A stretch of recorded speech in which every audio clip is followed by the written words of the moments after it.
Hello everyone, welcome back to our channel Hindi GK GS. दोस्तों, स्वागत है आपका आपके अपने YouTube channel Hindi GK GS पे। हम अभी आपको मध्यकालीन भारत का इतिहास करवा रहे हैं, जिसके अंतर्गत आज का दोस्तों टॉपिक है 36 नंबर, जो कि है मुगल साम्राज्य के बारे में। तो आइए देखते हैं मुगल साम्राज्य के बारे में। तो मुगल वंश का जो संस्थापक है वो कौन है? तो बाबर है, जो कि तिमुरिड राजवंश का सदस्य था। तिमुरिडों ने इतिहास में दो प्रसिद्ध साम्राज्य स्थापित किए थे। पहला तो फारस में था और दूसरा था मध्य एशिया में। तिमुरिड साम्राज्य का जो समय था वो 1370 से लेके 1507 ईस्वी तक था। वहीं पे भारतीय उपमहाद्वीप में जो है मुगल साम्राज्य, इसका समय था 1526 से लेके 1857 ईस्वी तक। बाबर जो है उत्तरवर्ती मुगल शासक तुर्क और सुन्नी मुसलमान थे, जो कि बाबर ने मुगल वंश की स्थापना के साथ ही पद पातशाही की भी स्थापना की थी, जिसके तहत शासक को क्या कहा जाता था? बादशाह कहा जाता था। अब बाबर है, उनका कार्यकाल है 1526 से लेके 1530 ईस्वी तक। बाबर का जो जन्म है फरवरी 1483 ईस्वी में हुआ था, और इसके पिता जो है उमर शेख मिर्जा फरगाना नामक छोटे से राज्य के शासक थे।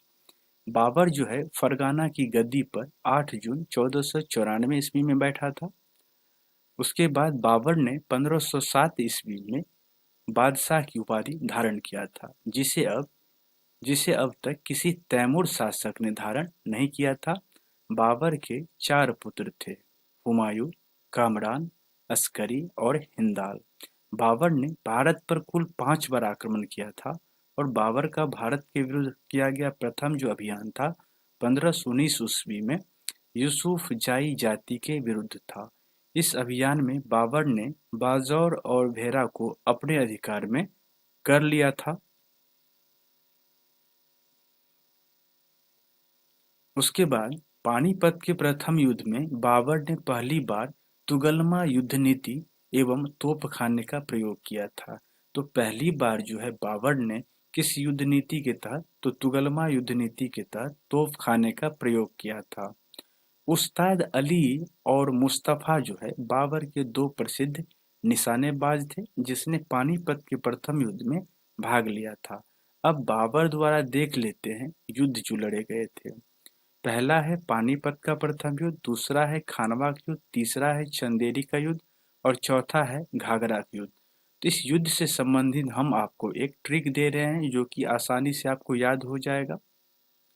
ट्रिक है आपका: पानी पिया, खाना खाया, चंदन लगा के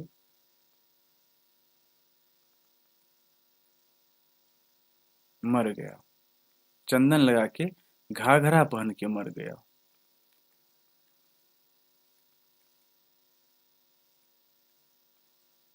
अब देखिए, इसका डिस्क्राइब करते हैं। पानी, पानी से हो गया पानीपत का युद्ध। खाना, खाना खाया तो खाना से हो गया खानवा का युद्ध। चंदन से हो गया चंदेरी का युद्ध। और घाघरा पहन के मर गया, घाघरा से हो गया घाघरा का युद्ध। तो पानीपत का प्रथम युद्ध जो है 1526 ईस्वी में इब्राहिम लोदी और बाबर के बीच होता है। वहीं पे खानवा का युद्ध 1527 ईस्वी में राणा सांगा और बाबर के बीच होता है। तो चंदेरी का युद्ध 1528 में मेदिनी राय और बाबर के बीच होता है। तो वहीं पे 1529 में अफगान एवं बाबर के बीच युद्ध होता है, तो घाघरा का युद्ध, जिसमें सभी युद्ध में बाबर क्या होता है? तो विजय होता है। उसके बाद इब्राहिम लोदी जो है मध्यकाल का प्रथम शासक था, जो युद्ध स्थल में मारा गया था, और इसके साथ उसका मित्र जो है ग्वालियर के राजा, जिसका नाम विक्रमजीत है, वो भी युद्ध स्थल में मारा गया। हुमायूं ने कोहिनूर हीरा, जो कि ग्वालियर के दिवंगत राजा विक्रमजीत के परिवार से प्राप्त किया था। बाबर को अपनी उदारता के लिए कलंदर की उपाधि दी गई थी, और बाबर ने मुसलमानों को तमगा नामक टैक्स जो है उससे मुक्त कर दिया था। वहीं पे खानवा युद्ध की बात करते हैं, तो बाबर ने राणा सांगा के खिलाफ किस चीज का नारा दिया था? तो जिहाद का नारा दिया था। और इसी युद्ध के विजय के बाद गाजी की उपाधि बाबर ने धारण किया था। 30 जनवरी 1528 ईस्वी को जहर दे देने के कारण राणा सांगा की मृत्यु हो जाती है। उसके बाद बाबर ने बंगाल के शासक नुसरत शाह के साथ 6 मई 1529 ईस्वी को एक दूसरे की संप्रभुता का सम्मान करने का वादा करते हुए एक संधि की, जिसके अनुसार नुसरत शाह जो है अफगान विद्रोहियों को शरण न देने का वचन दिया था। करीब 48 वर्ष की आयु में 1530 ईस्वी में आगरा में बाबर की क्या हो जाती है, मृत्यु हो जाती है।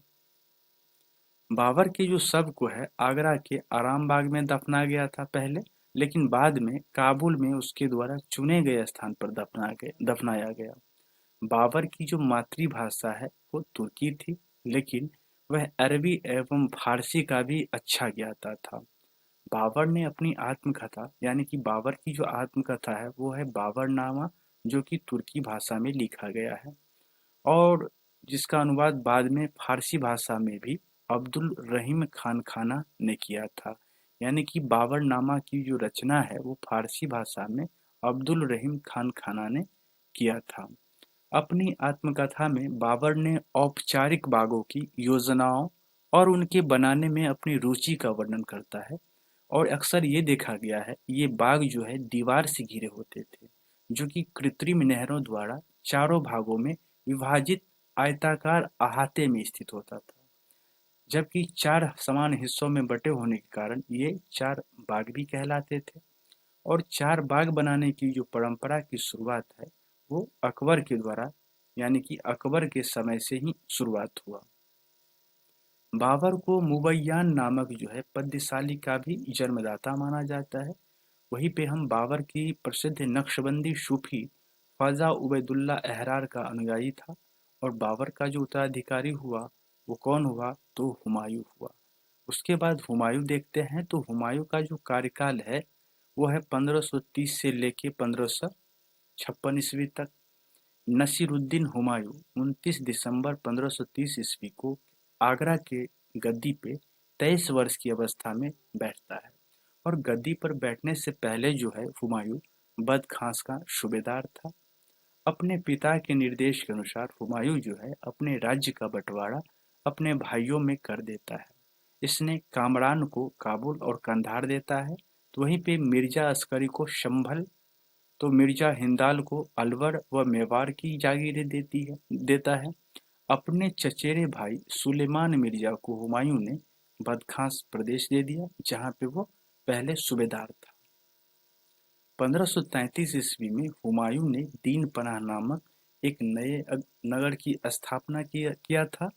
चौसा का जो युद्ध है वो 25 जून 1539 ईस्वी में शेर खान एवं हुमायूं के बीच हुआ था और इस युद्ध में शेर खान विजय हो जाता है और इसी युद्ध के बाद शेर खान ने शेर शाह की पदवी धारण कर लेता है। किस युद्ध में, तो चौसा के युद्ध से। उसके बाद बिलग्राम का युद्ध देख लेते हैं या कन्नौज जिसको बोलते हैं। तो बिलग्राम या कन्नौज का जो युद्ध है वो 17 मई 1540 ईस्वी में शेर खान एवं हुमायूं के बीच होता है और इसी युद्ध में हुमायूं भी पराजित होता है। शेर खान ने आसानी से आगरा एवं दिल्ली पर कब्जा कर लेता है। वहीं पे बिलग्राम युद्ध के बाद जो है हुमायूं सिंध चला जाता है, जहां 15 वर्षों तक घुमक्कड़ों जैसा निर्वासित जीवन व्यतीत करता है। निर्वासन के समय जो है हुमायूं ने हिंदाल के आध्यात्मिक गुरु फारसवासी है सिया मीर बाबा दोस्त उसको उर्फ मीर अली अकबर जामी की पुत्री हमीदा बानो बेगम से 29 अगस्त 1541 ईस्वी को निकाह कर लेता है। कालांतर में हमीदा से ही अकबर जैसे महान सम्राट का जन्म होता है। वहीं पे 1555 ईस्वी में हुमायूं ने पंजाब के सूरी शासक सिकंदर को पराजित कर पुनः दिल्ली की गद्दी पर बैठता है। उसके बाद हुमायूं द्वारा जो 4 प्रमुख युद्ध लड़ा गया था उसका क्रम भी देख लेते हैं। पहला तो देवरा का युद्ध था जो कि 1531 में लड़ा गया था। चौसा का युद्ध था 1539 ईस्वी में। बिलग्राम का युद्ध था 1540 ईस्वी में और सरहिंद का युद्ध था 1555 ईस्वी में। 1 जनवरी 1556 ईस्वी को दीन पनाह भवन में स्थित पुस्तकालय शेर मंडल की सीढ़ियों से गिरने के कारण हुमायूं की क्या होती है, मृत्यु हो जाती है। और हुमायूं के बारे में इतिहासकार जो लेनपुल है उन्होंने लिखा है, हुमायूं गिरते पड़ते इस जीवन से मुक्त हो गया, ठीक उसी तरह जिस तरह तमाम जिंदगी वह गिरते पड़ते चलता रहा।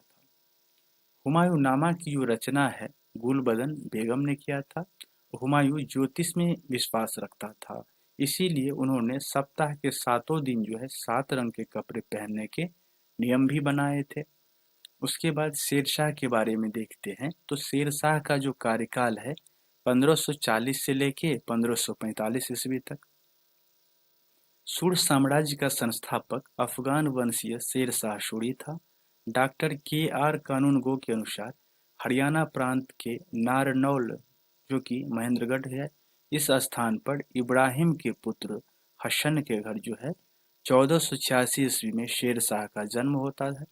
परमात्मा शरण का विचार है कि शेरशाह का जन्म 1472 ईस्वी में हुआ था और इनके बचपन का जो नाम है फरीद खान था और यह सूरवंश से संबंधित था। कौन? तो शेरशाह। इनके पिता हसन खान जौनपुर राज्य के अंतर्गत सासाराम के जमींदार थे। फरीद ने एक शेर को तलवार के एक ही वार से मार दिया था। उसकी इसी बहादुरी से प्रसन्न होकर बिहार के अफगान शासक सुल्तान मुहम्मद बहार खान लोहानी ने उसे शेर खान की उपाधि प्रदान की थी। तो शेर खान की उपाधि किसे प्रदान किया गया था? तो शेरशाह सूरी को प्रदान किया गया था। शेरशाह जो है बिलग्राम का युद्ध जो कि 1540 ईस्वी में होता है, उसके बाद दिल्ली की गद्दी पर बैठता है। शेरशाह की जो मृत्यु है कालिंजर के किले को जीतने के क्रम में हो जाती है, जो कि 22 मई 1545 ईस्वी को हुआ था। मृत्यु के समय जो वह शेरशाह जो है उक्का नाम का एक अस्त्र चला रहा था। कालिंजर का शासक कीरत सिंह था। हिंद तथा ईरानी वास्तुकला के समन्वय का प्रथम उदाहरण जो है शेरशाह का मकबरा, जिसे सासाराम में झील के बीच में ऊंचे टीले पर निर्मित किया गया है। रोहतासगढ़ किला, किला ए कोहना जो कि दिल्ली में स्थित है। मस्जिद का निर्माण जो है शेरशाह के द्वारा ही किया गया था। शेरशाह ने रोहतासगढ़ के दुर्ग एवं कन्नौज के स्थान पर शेरसुर नामक नगर बसाया था। शेरशाह का जो उत्तराधिकारी होता है उसका पुत्र होता है इस्लाम शाह। शेरशाह ने भूमि की माप के लिए 32 अंक वाला सिकंदरी गज एवं सन की डंडी का प्रयोग किया था। शेरशाह के समय जो है पैदावार जो है उसका लगभग 1/3 भाग सरकार लगान के रूप में वसूल करती थी।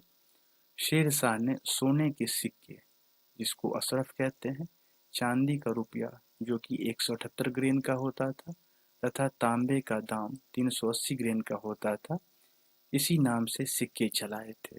चांदी का जो रुपया है सर्वप्रथम शेरशाह ने ही जारी किया था। चांदी के रुपये तांबे के दाम का विनिमय अनुपात 1:64 का होता था। शेरशाह के समय तांबे के अन्य सिक्के भी थे, जिसे अधोला, पावला, दमड़ी एवं जीतल कहा गया। कबूलियत एवं पट्टा प्रथा की शुरुआत जो है वो शेरशाह ने ही किया था। शेरशाह ने 1541 ईस्वी में पाटलिपुत्र को पटना के नाम से पुनः स्थापित करता है और इसने ग्रैंड ट्रंक रोड की मरम्मत भी करवाता है। डाक प्रथा का प्रचलन शेरशाह के द्वारा ही किया गया था और मलिक मोहम्मद जैसी जो है शेरशाह के समकालीन थे। अब आते हैं अकबर के बारे में देखते हैं। 1556 से लेकर 1605 ईस्वी तक इसका कार्यकाल था। सम्राट अकबर का जो जन्म है 15 अक्टूबर 1542 ईस्वी को हमीदा बानो की बेगम के गर्भ से अमरकोट के राणा वीर साल के महल में होता है। अकबर का बचपन का नाम जो था वो जलाल था और उसका राज्याभिषेक जो है 14 फरवरी 1556 ईस्वी को पंजाब के कालानौर नामक स्थान पर होता है।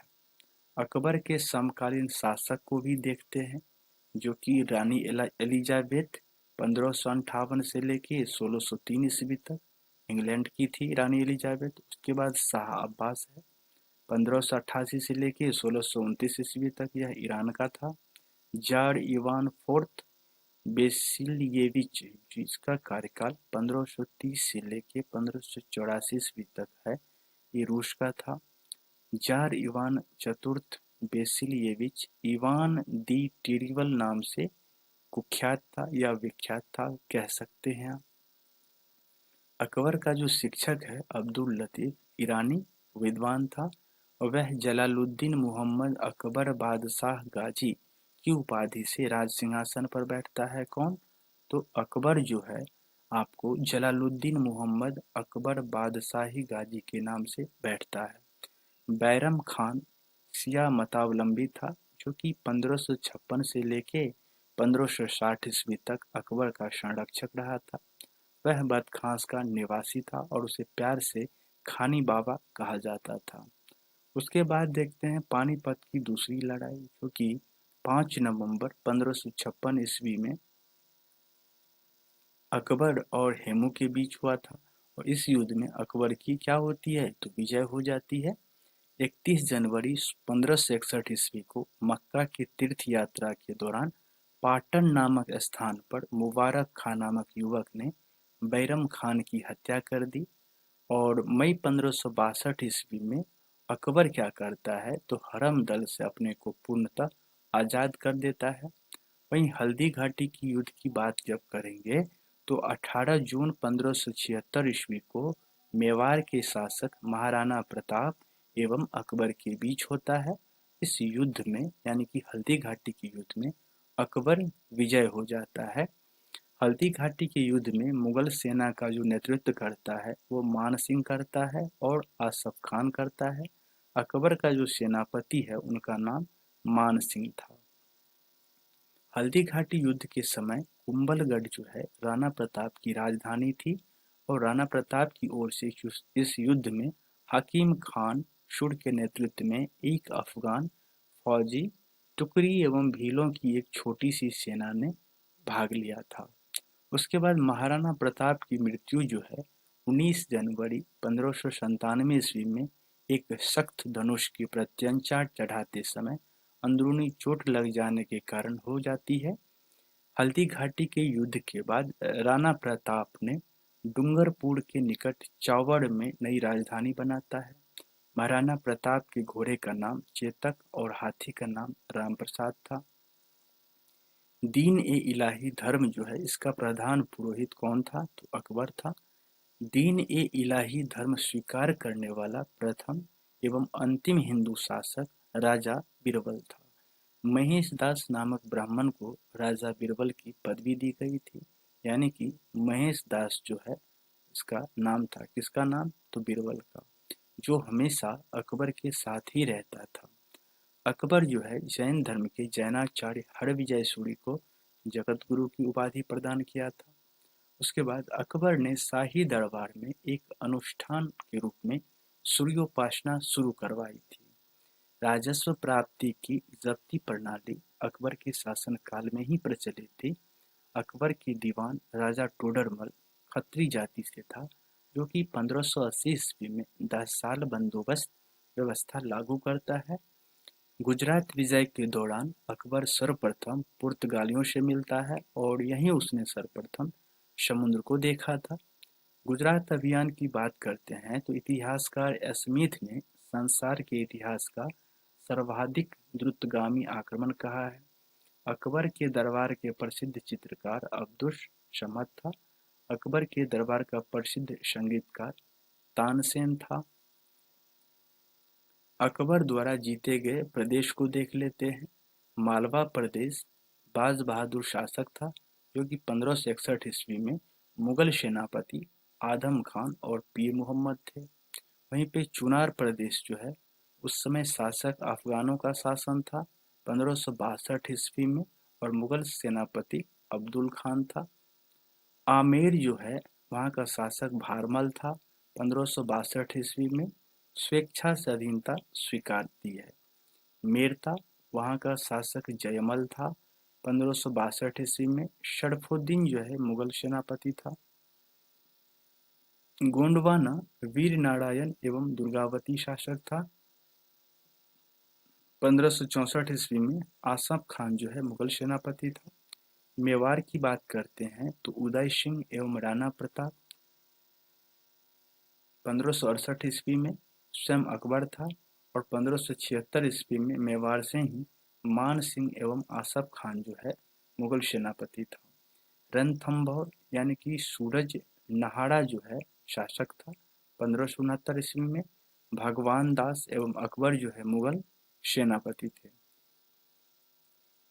उसके बाद देखते हैं कालिंजर जो है रामचंद्र था शासक 1569 ईस्वी में। मजनू खां काकशाह जो है मुगल सेनापति था। मारवाड़ की बात करेंगे तो राव चंद्रसेन जो है यहाँ पे था 1570 ईस्वी में और स्वेच्छा से अधीनता स्वीकारी थी। जैसलमेर की बात करते हैं तो रावल हरि राय था 1570 ईस्वी में स्वेच्छा से अधीनता स्वीकारती है। बीकानेर में कल्याण मल था जो कि 1570 ईस्वी में स्वेच्छा से ये भी अधीनता स्वीकार कर लेता है। गुजरात की बात करते हैं तो मुजफ्फर खान तृतीय था 1571 ईस्वी में। सम्राट अकबर था मुगल सेनापति। बिहार व बंगाल में दाऊद खान था 1574 से 76 ईस्वी में। मुनीम खान खान खाना भी था यानी कि मुगल सेनापति था। वहीं काबुल की बात करते हैं तो हकीम मिर्जा 1581 ईस्वी में। मान सिंह एवं अकबर था मुगल सेनापति। जब कश्मीर की बात करते हैं तो यूसुफ याकूब खान 1586 ईस्वी में। भगवान दास व कासिम खान था। उड़ीसा की बात करेंगे तो निसार खान था यहाँ का शासक और 1592 ईस्वी में मानसिंह था यहाँ पे मुगल शासक। सिंध की बात करते हैं तो जानी बेग था 1593 ईस्वी में। अब्दुल रहीम खान खाना मुगल बादशाह का शासक था। उसके बाद बलूचिस्तान की बात करते हैं तो पन्नी अफगान था 1595 ईस्वी में मीर मासूम के समय। वहीं पे कंधार की बात करते हैं तो मुजफ्फर हुसैन था 1595 में शाह बेग के टाइम। दक्षिण भारत की बात करेंगे तो खानदेश प्रदेश जो है वहाँ का शासक अलीर खान था 1591 ईस्वी में। मुगल सेनापति स्वेच्छा से अधीनता स्वीकार कर लिया था। दौलताबाद की बात करते हैं तो चांद बीबी था शासक 1599 ईस्वी में। मुराद अब्दुल रहीम खान खाना अबुल फजल अकबर यही मुगल सेनापति थे। अहमदनगर की बात करेंगे तो बहादुर शाह चांद बीबी 1600 ईस्वी में। असीरगढ़ की बात करते हैं तो मीरन बहादुर 1601 ईस्वी में। अकबर जो है यह अकबर का अंतिम अभियान था असीरगढ़ के विरुद्ध में। अकबर के कुछ महत्वपूर्ण कार्य को देखते हैं जैसे कि दास प्रथा का अंत। दास प्रथा का अंत जो है 1562 ईस्वी में हुआ था। तो अकबर को हरम दल से जो मुक्ति है 1562 में ही मिला था। वहीं पे तीर्थ यात्रा कर समाप्त की बात करेंगे तो 1563 ईस्वी में। जजिया कर समाप्त हुआ था 1564 ईस्वी में। फतेहपुर सिकरी की स्थापना एवं राजधानी का आगरा से फतेहपुर सिकरी स्थानांतरण हुआ था 1571 ईस्वी में। इबादत खाने की स्थापना 1575 ईस्वी में हुआ था। इबादत खाने में सभी धर्मों के लोगों के प्रवेश की अनुमति 1578 ईस्वी में था। मजहर की घोषणा 1579 ईस्वी में था। उसके बाद जो है दीन ए इलाही की स्थापना जो है देखते हैं 1582 ईस्वी में था। इलाही संवत की शुरुआत जो है 1583 ईस्वी में था। वहीं पे राजधानी लाहौर स्थानांतरित हुआ था 1585 ईस्वी में। दसवंत और बसावन जो है अकबर के दरबार के प्रसिद्ध चित्रकार थे। अकबर के शासनकाल के प्रमुख गायक तानसेन, बाज बहादुर, बाबा रामदास, बैजू बावरा थे। संगीत सम्राट तानसेन का जन्म 1506 ईस्वी में ग्वालियर में एक ब्राह्मण परिवार में हुआ था और इनका असली नाम जो है रामतनु पांडे था। किनका? तो तानसेन का। वह ध्रुपद गायन शैली का महान संगीतकार था। ये बीन बजाते थे और इनकी प्रमुख कृतियां थी मियाँ की टोडी, मियाँ की मल्हार, मियाँ का सारंग और दरबारी भी था। उसके बाद कन्हड़ा आदि यानी कि कन्हड़ा भी था। कंठाभरण वाणी विलास की उपाधि अकबर जो है तानसेन को दिया था। तानसेन अकबर के दरबार में आने से पहले रीवा के राजा रामचंद्र के राजाश्रय में थे। अकबर के काल में स्वामी हरिदास भी एक महान संगीतज्ञ थे। ये वृंदावन में रहकर भगवान की उपासना करते थे। एक मत के अनुसार हरिदास जो है तानसेन के गुरु थे, जबकि कुछ विद्वान हरिदास एवं तानसेन दोनों को मानसिंह तोमर का शिष्य बतलाते हैं। यह भी प्रचलित है कि हरिदास का गाना सुनने के लिए अकबर को इनकी कुटिया पर जाना पड़ा था, क्योंकि इन्होंने अकबर के दरबार में जाने से मना कर दिया था और इनका कहना था कि वे केवल अपने भगवान के लिए ही गाते हैं, दरबार से उनका कोई सरोकार नहीं है। उसके बाद दास्तान ए अमीर हमजा हमजानामा प्रसिद्ध अरबी महाकाव्य है। इनके नाम से भी प्रसिद्ध है।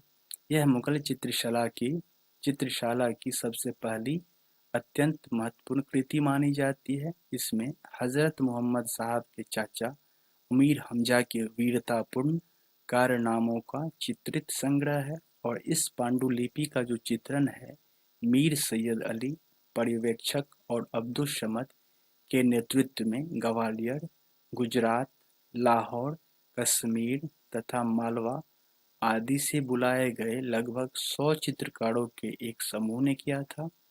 हमजानामा को चित्रित करने का कार्य हुमायूं के काल में प्रारंभ हुआ और अकबर के काल में पूर्ण हुआ था। इस कार्य को पूरा करने में 15 वर्ष लगे थे और इसे अंतिम रूप से चित्रित करने का कार्य अब्दुल समद ने किया था। इसके चित्र को चित्रपट कहा गया है। उसके बाद हम बात करते हैं अकबर की शासन प्रणाली की प्रमुख विशेषता मनसबदारी प्रथा थी।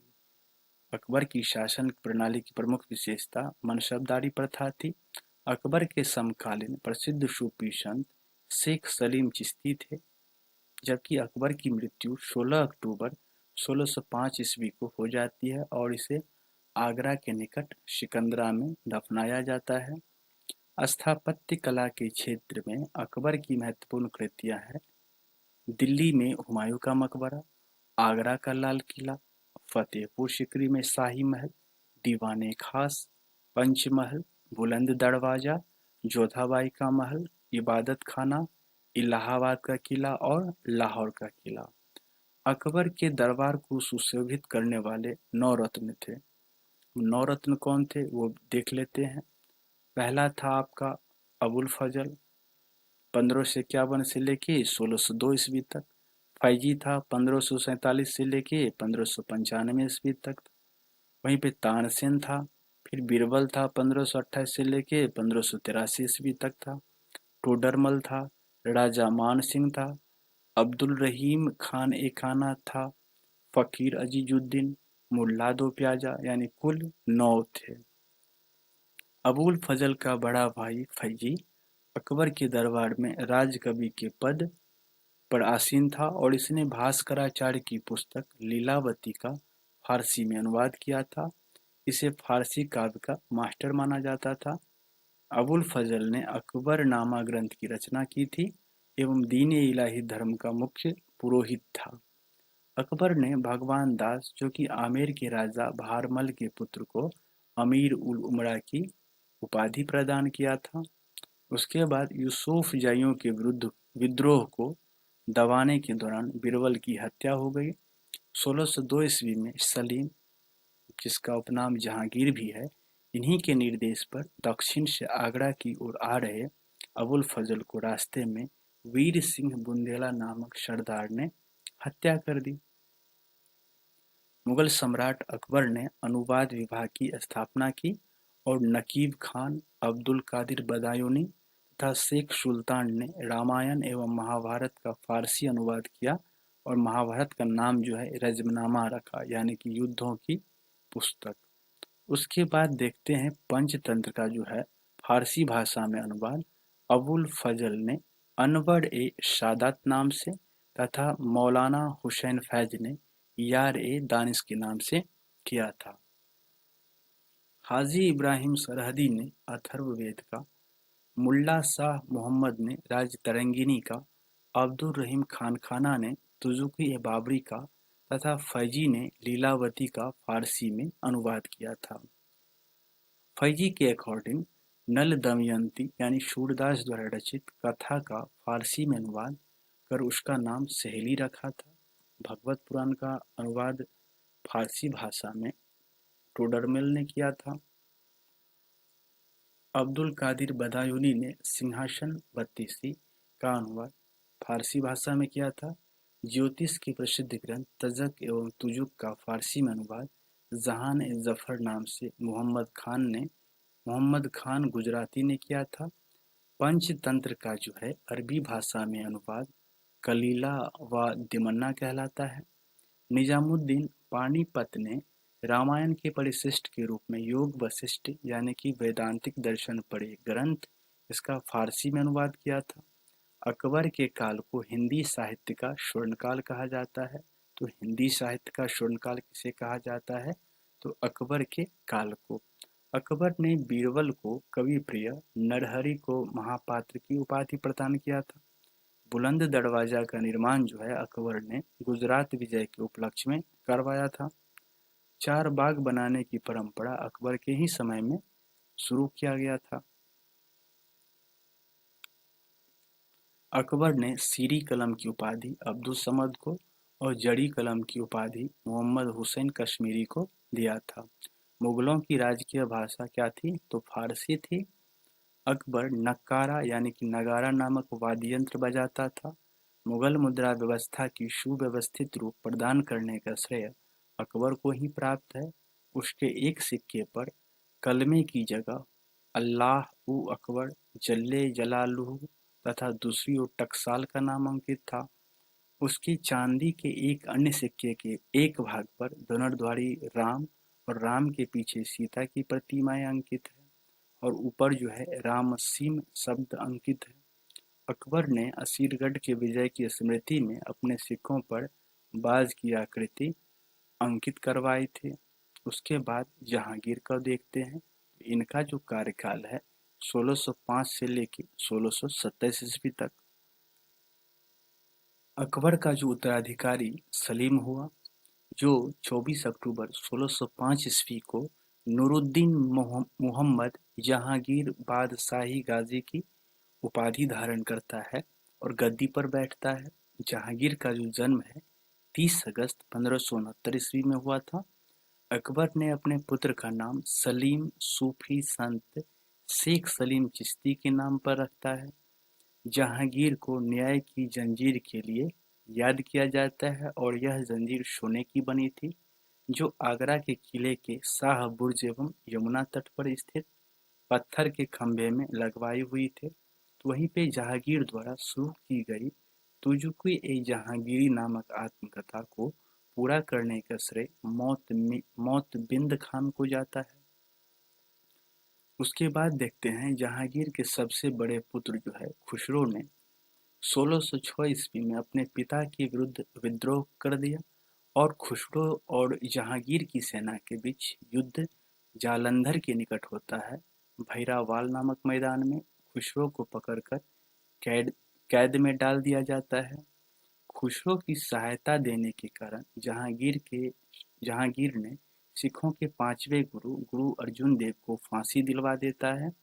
खुसरो जो है गुरु से गोइंदवाल में मिला था। अहमदनगर के वजीर मलिक अंबर के विरुद्ध सफलता से खुश होकर जहांगीर ने खुर्रम को शाहजहां की उपाधि प्रदान करता है। 1622 ईस्वी में कंधार मुगलों के हाथ से निकल जाता है। शाह अब्बास ने इस पर अधिकार कर लेता है। उसके बाद नूरजहां देखते हैं। नूरजहां जो है ईरानी निवासी मिर्जा गयास बेग की पुत्री नूरजहां का वास्तविक नाम मेहरुनिसा था। 1594 ईस्वी में नूरजहां का विवाह जो है अली कुली बेग से संपन्न होता है। जहांगीर ने एक शेर मारने के कारण अली कुली बेग को शेर अफगान की उपाधि प्रदान की। यानी कि जहांगीर ने एक शेर मारने के कारण अली कुली बेग को कौन सी उपाधि प्रदान किया? तो शेर अफगान की उपाधि। 1607 ईस्वी में शेर अफगान की मृत्यु के बाद मेहरुनिसा अकबर की विधवा सलीमा बेगम की सेवा में नियुक्त हुई। सर्वप्रथम जहांगीर ने नवरोज त्योहार के अवसर पर ही मेहरुनिसा को देखा था और उसके सौंदर्य पर मुग्ध होकर जहांगीर ने मई 1611 में उससे विवाह कर लेता है। विवाह के पश्चात जहांगीर ने उसे नूर महल व नूरजहां की उपाधि प्रदान करता है। नूरजहां के सम्मान में जहांगीर ने चांदी के सिक्के भी जारी किए थे। उसके बाद जहांगीर ने गियास बेग को शाही दीवान बनाया एवं इत्माद-उद-दौला की उपाधि प्रदान किया। जहांगीर के शासनकाल में ईरानियों को उच्च पद प्राप्त होता था। लाडली बेगम शेर अफगान एवं मेहरुनिस्सा की पुत्री थी, जिसकी शादी जहांगीर के पुत्र शहरयार के साथ होता है। नूरजहां की मां असमत बेगम ने गुलाब से इत्र निकालने की विधि खोजी थी। वहीं पे महाबत खान ने झेलम नदी के तट पर 1626 ईस्वी में जहांगीर, नूरजहां एवं उसके भाई आसफ खान को बंदी बना लेता है। जहांगीर के 5 पुत्र थे: खुसरो, परवेज, खुर्रम, शहरयार और जहांदार। उसके बाद देखते हैं 28 अक्टूबर 1627 ईस्वी को भीमवार नामक स्थान पर जहांगीर की मृत्यु हो जाती है। शाहदरा, जो कि लाहौर में स्थित है, रावी नदी के किनारे दफनाया जाता है। मुगल चित्रकला अपने चरमोत्कर्ष पर जहांगीर के शासनकाल में पहुंची थी। जहांगीर के दरबार के प्रमुख चित्रकार थे आगा राजा, अबुल हसन, मोहम्मद नासिर, मोहम्मद मुराद, उस्ताद मंसूर, वैशनदास, मनोहर एवं गोवर्धन, फारूक बेग और दौलत। जहांगीर ने आगा राजा के नेतृत्व में आगरा में एक चित्रणशाला की स्थापना करता है। मुगल शासकों में सर्वप्रथम जहांगीर ने ही राजा की आकृति युक्त सिक्के जारी किया और इसके समय निसार, जो कि चांदी का सिक्का होता था, जो रुपये के चौथाई के बराबर होता था। उस्ताद मंसूर एवं अबुल हसन को जहांगीर ने क्रमशः नादिर अल उश एवं नादिर उजमा की उपाधि प्रदान की। यानी कि उस्ताद मंसूर को नादिर अल उस की उपाधि, तो वहीं पे अबुल हसन को नादिर उजमा की उपाधि प्रदान करता है। इसने संस्कृत के कवि जगन्नाथ को पंडितराज की उपाधि प्रदान करता है। जहांगीर ने अपनी आत्मकथा में लिखा कि कोई भी चित्र, चाहे वह किसी मृतक व्यक्ति या जीवित व्यक्ति द्वारा बनाया गया हो, तो मैं देखते ही तुरंत बता सकता हूँ कि यह किस चित्रकार की कृति है। यदि किसी चेहरे पर आंख जो है किसी एक चित्रकार ने, भौं किसी और ने बनाई हो, तो भी यह जान लेता हूँ कि आंख किसने और भौं किसने बनाई है। यानी कि जहांगीर इतना पारखी था। जहांगीर के समय को चित्रकला का स्वर्णकाल कहा जाता है। जहांगीर के समय को चित्रकला का स्वर्णकाल कहा जाता है। इत्माद-उद-दौला का मकबरा 1626 ईस्वी में नूरजहां बेगम ने बनवाया था। मुगलकालीन वास्तुकला के अंतर्गत निर्मित यह प्रथम ऐसी इमारत है जो पूर्ण रूप से बेदाग सफेद संगमरमर से निर्मित है। सर्वप्रथम इसी इमारत में पित्रा-दुरा नामक जरौ काम किया गया था। अशोक के कौशाम्बी स्तंभ वर्तमान में प्रयाग में स्थित है। समुद्रगुप्त की प्रयाग प्रशस्ति तथा जहांगीर का लेख उत्कीर्ण है। जहांगीर के मकबरा का निर्माण नूरजहां ने करवाया था। जहांगीर के शासनकाल में कैप्टन हॉकिंस, जो कि प्रथम अंग्रेज थे, sir Thomas Roe, William Finch, Edward Terry जैसे यूरोपीय यात्री आए थे।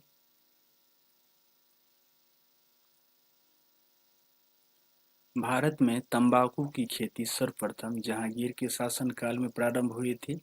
पुर्तगालियों के द्वारा सर्वप्रथम 1605 ईस्वी में दक्षिण में तंबाकू की खेती प्रारंभ किया गया। पुर्तगाली इसे ब्राजील से लाए थे। जहांगीर के समय ही मराठे पहली बार मुगलों की सेवा में 1620 ईस्वी में आए थे।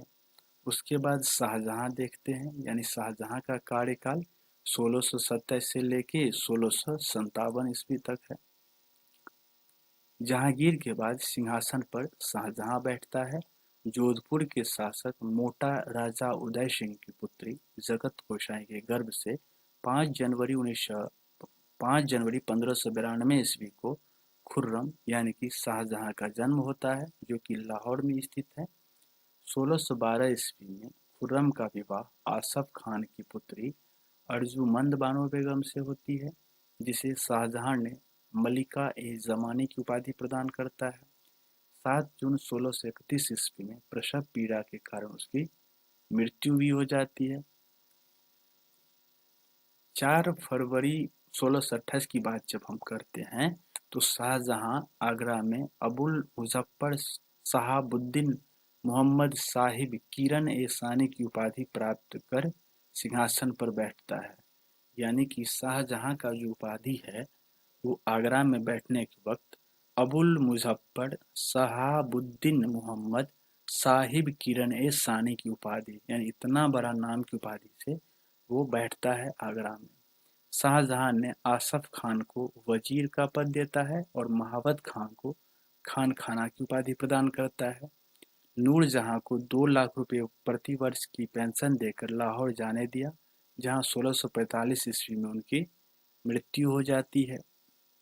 अपनी बेगम मुमताज महल की याद में शाहजहां ने ताजमहल का निर्माण आगरा में उसकी कब्र के ऊपर बनवाया है। उस्ताद ईशा ने ताजमहल की रूपरेखा तैयार की थी। ताजमहल का निर्माण करने वाला मुख्य स्थापत्य कलाकार उस्ताद अहमद लाहौरी ही था। मयूर सिंहासन का निर्माण शाहजहां ने ही करवाया था और इसका मुख्य कलाकार बेबादल खान थे।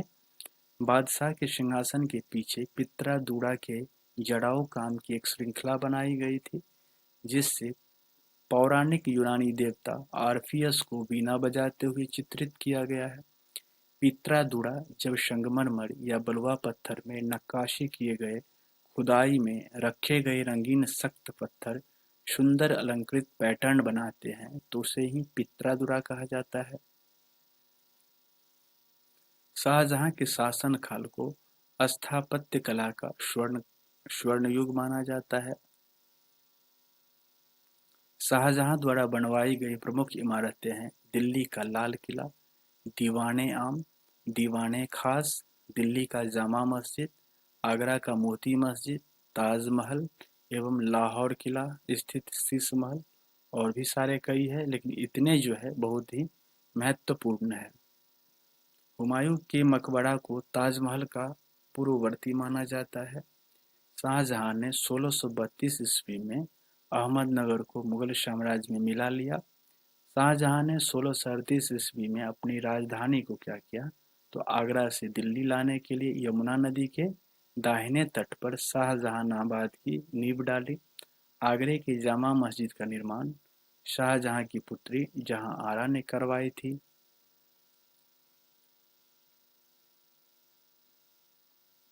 शाहजहां के दरबार के प्रमुख चित्रकार मोहम्मद फकीर मीर हासिन थे।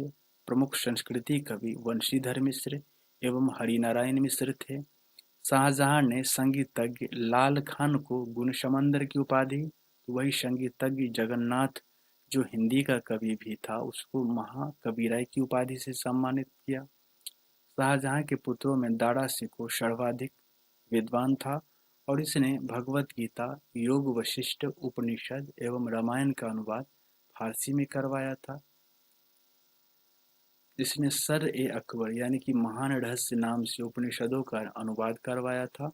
दारा सिकोह कादिरी सिलसिले के मुल्ला शाह बदख्शी का शिष्य था। फ्रांसवा बर्नियर दारा सिकोह का चिकित्सक था।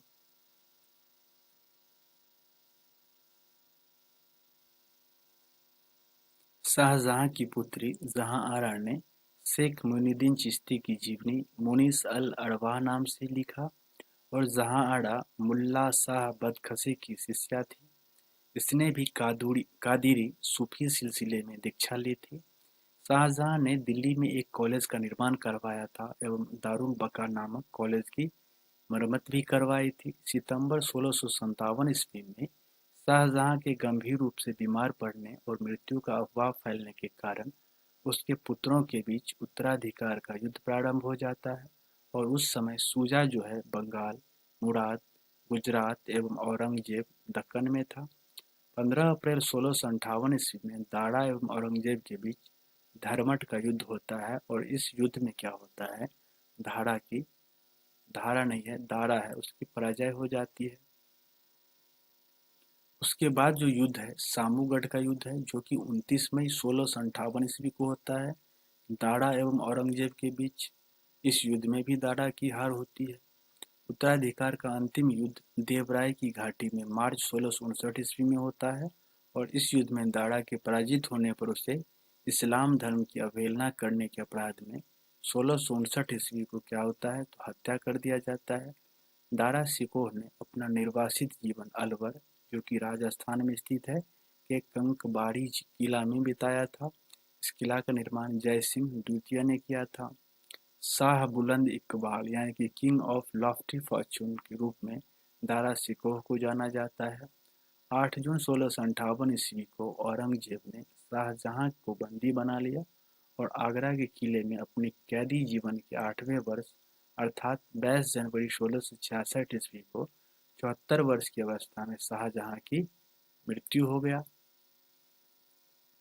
उसके बाद औरंगजेब का कार्यकाल देखते हैं तो 1658 से लेके 1707 ईस्वी तक है। औरंगजेब का जन्म 24 अक्टूबर 1618 ईस्वी को दोहद यानी कि गुजरात नामक स्थान पर हुआ था। औरंगजेब की बचपन का अधिकांश समय नूरजहां के पास ही बीता था और 1637 ईस्वी को फारस के राजघराने की दिलरास बानो बेगम के साथ औरंगजेब का निकाह होता है। आगरा पर कब्जा कर जल्दीबाजी में औरंगजेब ने अपना राज्याभिषेक अब्दुल मुजफ्फर मुहीउद्दीन मोहम्मद औरंगजेब बहादुर आलमगीर बादशाह गाजी, देखिए दोस्तों कितना लंबा नाम है औरंगजेब का, अब्दुल मुजफ्फर मुहीउद्दीन मोहम्मद औरंगजेब बहादुर आलमगीर बादशाह गाजी, इसी की उपाधि से 1658 ईस्वी को करवाता है। देवराय के युद्ध में सफल होने के बाद 1659 ईस्वी को औरंगजेब ने दिल्ली में प्रवेश किया और शाहजहां के शानदार महल में 5 जून 1659 ईस्वी को दूसरी बार राज्याभिषेक करवाता है, यानी कि 2 बार राज्याभिषेक करवाता है। औरंगजेब के गुरु थे मीर मोहम्मद हकीम, यानी कि औरंगजेब के जो गुरु थे वो कौन थे, मीर मोहम्मद हकीम थे। औरंगजेब सुन्नी धर्म को मानता था, उसे जिंदा पीर कहा जाता था। किसको, तो औरंगजेब को। जय सिंह एवं शिवाजी के बीच जो है पुरंदर की संधि 22 जून 1665 ईस्वी को संपन्न होती है। 1666 ईस्वी में आगरा के किले के दीवान ए आम में औरंगजेब के समक्ष शिवाजी उपस्थित हुए। शिवाजी को कैद कर जयपुर भवन में रखा जाता है। इस्लाम नहीं स्वीकार करने के कारण सिखों के नवे गुरु तेग बहादुर की हत्या औरंगजेब 1675 ईस्वी में दिल्ली में करवा देता है। औरंगजेब ने 1679 ईस्वी में जाजिया कर को क्या करता है, पुनः लागू करता है। अब जाजिया कर देख लीजिए क्या है, तो यह गैर मुस्लिमों से लिया जाने वाला कर था, किंतु ब्राह्मण, संत, वृद्ध, निर्धन, पागल, अल्पवयस्क व स्त्रियों से यह नहीं लिया जाता था। भारत में सर्वप्रथम मीर कासिम जो है 712 ईस्वी में सिंध विजय के बाद जजिया की वसूली प्रारंभ की। फिरोज तुगलक ने ब्राह्मणों से भी जजिया वसूल किया था। मुगल काल में बाबर, हुमायूं के काल में जजिया प्रचलित थी, किंतु अकबर ने 1564 ईस्वी में इसे बंद कर दिया था। औरंगजेब ने 1679 ईस्वी में सर्वप्रथम मारवाड़ में जजिया की वसूली का आदेश दिया। तत्पश्चात राज्य के अन्य भागों में वसूला जाने लगा। जजिया की अंतिम रूप से समाप्ति मोहम्मद शाह के समय 17 से 20 ईस्वी को माना जाता है। उसके बाद औरंगजेब ने बीबी का मकबरा का निर्माण 1679 ईस्वी में औरंगाबाद, जो कि महाराष्ट्र में स्थित है, करवाता है। औरंगजेब के समय हुए जाट विद्रोह का नेतृत्व गोकुला एवं राजाराम ने किया था। तो 1670 ईस्वी में तिलपत की लड़ाई में जाट परास्त होता है। गोकुल को मौत के घाट उतार दिया जाता है, जिसके बावजूद जाटों ने 1685 ईस्वी में राजा राम के नेतृत्व में पुनः विद्रोह करता है और इन जाटों ने सिकंदरा में स्थित अकबर के मकबरे को भी लूटता है। भरतपुर राजवंश की नींव औरंगजेब के शासनकाल में जाट नेता एवं राजा राम के भतीजा चूड़ामन ने डाला था। 1686 ईस्वी की बात करेंगे तो बीजापुर और 1687 में गोलकुंडा को औरंगजेब ने मुगल साम्राज्य में मिला लेता है। उसके बाद मदन्ना एवं अकन्ना नामक ब्राह्मणों का संबंध गोलकुंडा के शासक अबुल हसन से था। औरंगजेब के समय में हिंदू मनसाबदारों की संख्या लगभग 337 थी। जो अन्य मुगल सम्राटों की तुलना में अधिक थे। औरंगजेब सर्वाधिक हिंदू अधिकारियों की नियुक्ति करने वाला मुगल सम्राट था। औरंगजेब का पुत्र जो है अकबर ने दुर्गादास के बहकावे में आकर अपने पिता के खिलाफ विद्रोह किया। औरंगजेब ने कुरान को अपने शासन का आधार बनाया था और औरंगजेब ने सिक्के पर कलमा खुदवाना, नवरोज का त्योहार मनाना, भांग की खेती करना, गाना बजाना, झरोखा दर्शन, तुलादान प्रथा और इस प्रथा में सम्राट को उसके जन्मदिन पर सोने, चांदी तथा अन्य वस्तुओं से तौलने की भी प्रथा थी। हिंदू राजाओं के माथे पर अपने हाथ से तिलक लगाना जिसे अकबर ने प्रारंभ किया था, सती प्रथा आदि पर क्या किया तो प्रतिबंध लगा दिया। किसने? औरंगजेब ने। वेश्याओं को शादी करने अथवा देश छोड़ देने के आदेश दिए गए और दरबार में होली, दिवाली आदि त्योहार मनाना बंद कर दिया गया। औरंगजेब ने दरबार में संगीत पर पाबंदी लगा दी तथा सरकारी संगीतज्ञों को अवकाश दे दिया गया। भारतीय शास्त्रीय संगीत पर फारसी में सबसे अधिक पुस्तकें औरंगजेब के ही शासनकाल में लिखी गई थी। औरंगजेब स्वयं बीना बजाने में क्या था? दक्ष था। औरंगजेब ने 1665 ईस्वी में हिंदू मंदिरों को तोड़ने का आदेश दे दिया। इसके शासनकाल में तोड़े गए प्रमुख मंदिरों में पाटन का सोमनाथ का मंदिर, बनारस का विश्वनाथ मंदिर एवं वीर सिंह देव द्वारा जहांगीर काल में मथुरा में निर्मित केशव देव राय मंदिर थे। औरंगजेब की मृत्यु 20 फरवरी 1707 ईस्वी को हो जाती है। इसे खुलदाबाद जो अब रोजा कहलाता है वहां दफनाया गया था। औरंगजेब के समय जो है सुबह की संख्या कितनी थी? तो सुबह की संख्या 20 थी। उसके बाद देखते हैं औरंगजेब जो है दारुल हर्ब यानी काफिरों का देश को यानी औरंगजेब दारुल हर्ब जिसको काफिरों का देश कहा जाता है और दारुल इस्लाम यानी कि इस्लाम का देश में परिवर्तित करने को अपना महत्वपूर्ण लक्ष्य मानता था। औरंगजेब के शासनकाल में मुगल सेना में सर्वाधिक हिंदू सेनापति थे। फ्रांसीसी यात्री फ्रांकोइस वर्नियर औरंगजेब के क्या थे? चिकित्सक थे। तो दोस्तों आज हमने देखा है मुगल टाइम के पीरियड का टोटल डिस्कशन किए हैं। आशा करते हैं आपको अच्छा लगा होगा।